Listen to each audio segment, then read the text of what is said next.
ಒಂದು ಪ್ರಾಣಿಯ organs, cells ಮತ್ತೆ ಟಿಶ್ಯೂಸ್ ಇದನ್ನ ಯೂಸ್ ಮಾಡಿ ಮನುಷ್ಯರ ಮೇಲೆ ಉಪಯೋಗಿಸಿ ಅವರ ಮೆಡಿಕಲ್ ಕಂಡೀಷನ್ ನ ಟ್ರೀಟ್ ಮಾಡೋದಕ್ಕಾಗುತ್ತಾ?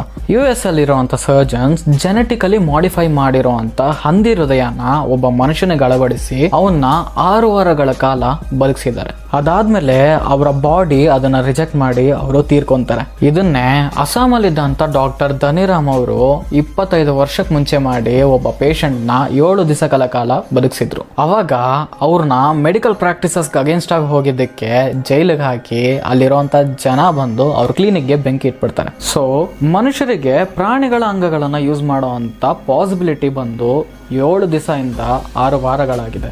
ಇದಕ್ ಮೇಲೆ 6 ವರ್ಷಗಳು ಕೂಡ ಆಗ್ಬೋದು. ಈ ಪ್ರಾಸೆಸ್ಗೆ ಝೀನೋ ಟ್ರಾನ್ಸ್ಪ್ಲಾಂಟೇಷನ್ ಅಂತ ಕರೀತಾರೆ.